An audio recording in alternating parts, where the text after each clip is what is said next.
Assalamualaikum warahmatullahi wabarakatuh. Perkenalkan, saya Nina Ania dari S1 Farmasi B kelompok C. Di sini saya akan mempresentasikan mengenai tugas kuliah saya, yaitu Praktikum Teknologi Sediaan Liquid Semi Solid.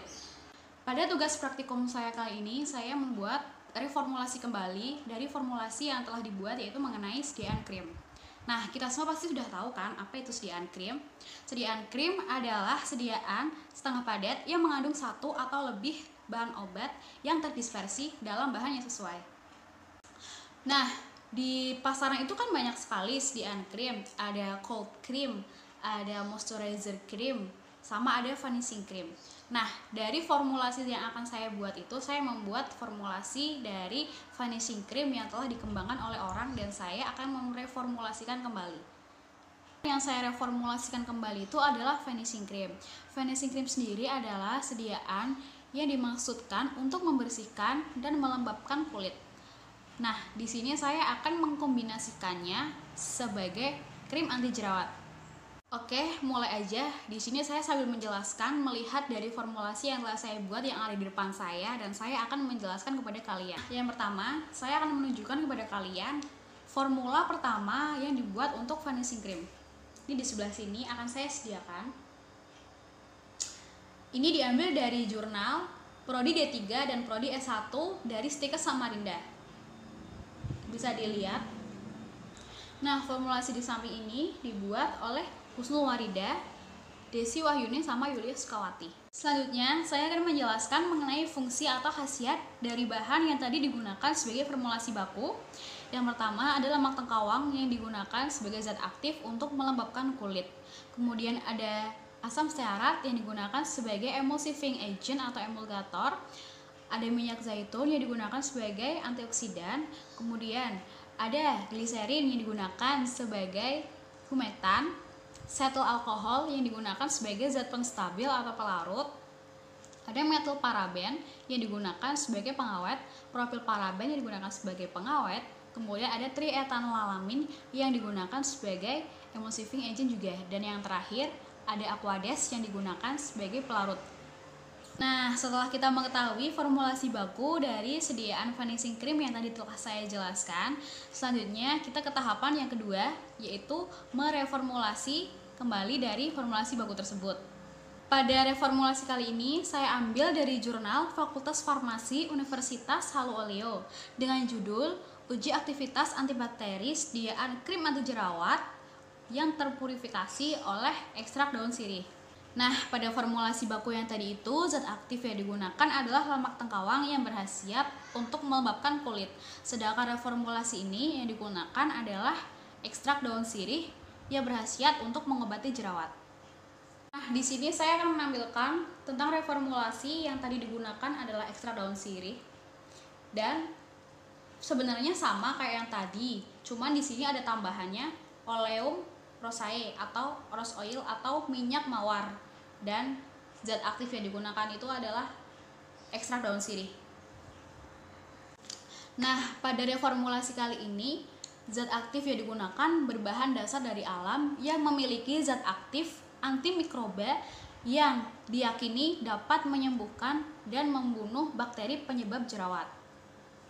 Nah, saya akan menjelaskan satu persatu kenapa pada reformulasi pengembangan yang tadi itu digunakan ekstrak daun sirih dan digunakan rose oil. Yang pertama, saya akan menjelaskan sambil membacakan yang ada di depan saya ini mengenai ekstrak daun sirih. Ekstrak daun sirih ini memiliki aktivitas antibakteri dan antiseptik untuk menyembuhkan jerawat. Nah, bakteri penyebab jerawat itu kan namanya Propionibacterium acne. Makanya di sini digunakan bahan aktif atau zat aktif ekstrak daun sirih yang memiliki aktivitas antibakteri atau antiseptik yang dipercaya untuk membunuh kuman penyebab jerawat. Yang kedua, ada penambahan Corygens odoris. Corygens odoris ini adalah zat tambahan yang berfungsi untuk memberikan bau atau pengaroma agar sediaan yang dikehendaki itu memiliki bau yang baik atau bau yang enak. Nah, yang digunakan adalah rose oil yang bersifat Corygens, yaitu memberitahu bahwa aromatis, mawar, dan sebagai zat tambahan anti jerawat mengikat bahan sediaan krim yang dibuat adalah vanishing cream. Dan yang ketiga juga ada tambahan antioksidan yaitu natrium metabisulfit yang saya ambil dari literatur atau referensi buku Rowe tahun 2009. Nah, natrium bisulfit ini memiliki sifat yang baik, yaitu dapat larut dalam air, sehingga semakin baik kualitas penambahan antioksidan, maka akan semakin baik kondisi sediaan krim. Nah, dapat meminimalisir tumbuhnya mikroba patogen yang tidak diinginkan seperti penyebab timbulnya jerawat. Nah, dari reformulasi tersebut juga melakukan efektivitas terhadap ekstrak daun sirih dengan membandingkan 5 konsentrasi atau 5 formula yang dibuat dengan konsentrasi yang berbeda-beda. Nah, kenapa sih dibuat dengan konsentrasi yang berbeda-beda? Apakah dapat mempengaruhi efektivitasnya atau dapat mempengaruhi stabilitas sediaannya? Di sini saya akan membacakan dan akan menjelaskan sedikit kenapa sih digunakannya seperti itu. Yang pertama, formulasi yang pertama, ekstrak daun sirih yang digunakan itu 0%, dan formulasi yang kedua yang digunakan 0,5%, dan formulasi yang ketiga digunakan 1%. Kemudian formulasi yang keempat digunakan 1,5%, dan formulasi yang kelima yang digunakan 2% ekstrak daun sirih. Di sini saya akan menampilkan 5 formulasi tersebut. Barangkali kalian bingung atau kalian nggak paham sama apa yang saya katakan, di sini kalian bisa memahami sendiri terhadap 5 formulasi dengan konsentrasi yang berbeda. Bisa disimak pada formulasi yang pertama sampai formulasi yang kelima. Sehingga saya dapat menarik kesimpulan bahwa dari kelima formulasi tersebut yang menunjukkan formulasi yang paling bagus digunakan ekstrak daun sirihnya sebesar 1,5% karena memiliki efektivitas anti jerawat dengan nilai daya hambat 9,58 mm terhadap bakteri Propionix Bacterium acne. Nah, kemudian formulasi sediaan krim ekstrak terpurifikasi daun sirih stabil secara fisik selama penyimpanan dan ditinjau dari pengamatan organoleptis, homogenitas, uji pH, viskositas, daya sebar, dan uji tipe krim, yaitu tipe krimnya minyak dalam air. Kenapa sih formulasi itu yang paling bagus? Karena dia memiliki konsentrasi yang lebih stabil dan konsentrasi tersebut lebih bagus efektivitasnya terhadap bakteri Propionix Bacterium acne.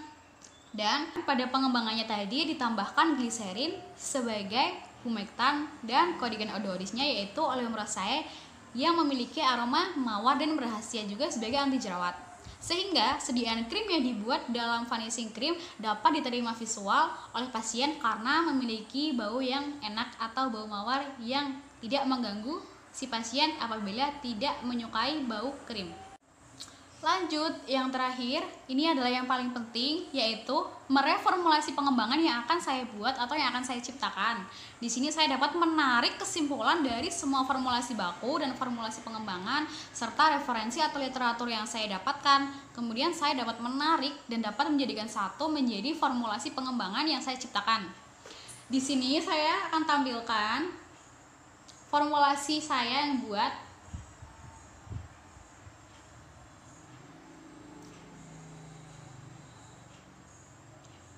Nah, ada ekstrak daun sirih yang saya tambahkan, kemudian ada propilen glikol, kemudian ada natrium metabisulfit, dan minyak zaitun.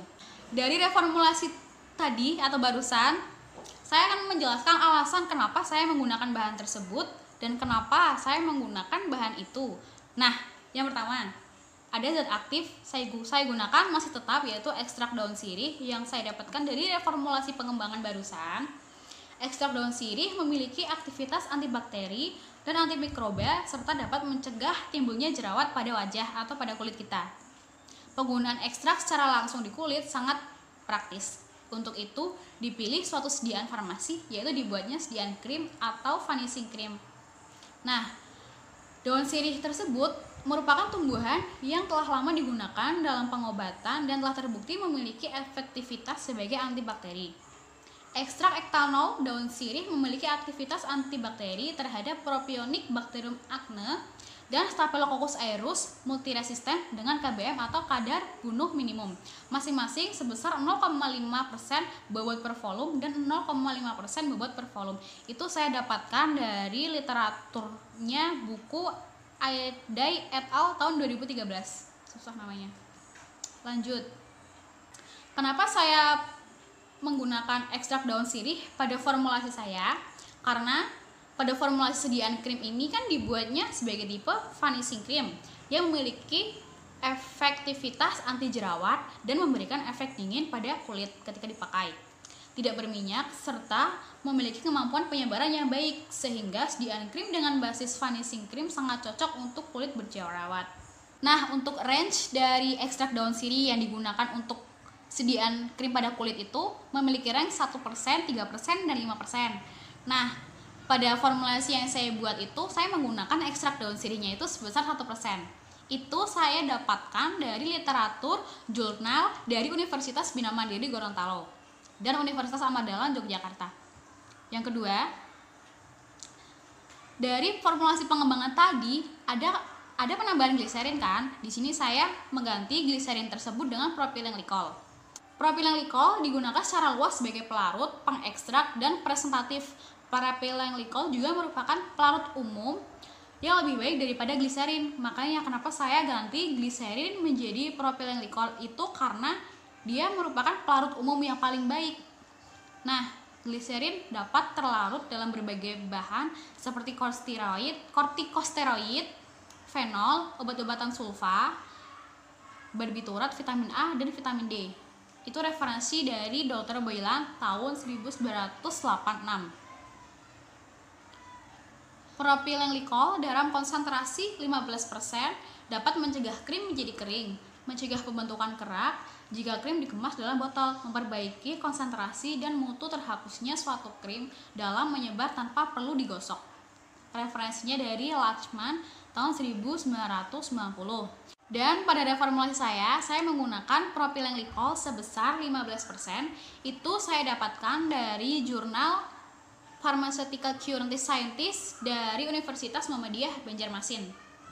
Dan yang ketiga, saya mengkombinasikan antioksidan. Saya mengkombinasikan dua bahan, yaitu minyak zaitun dan natrium metabisulfit.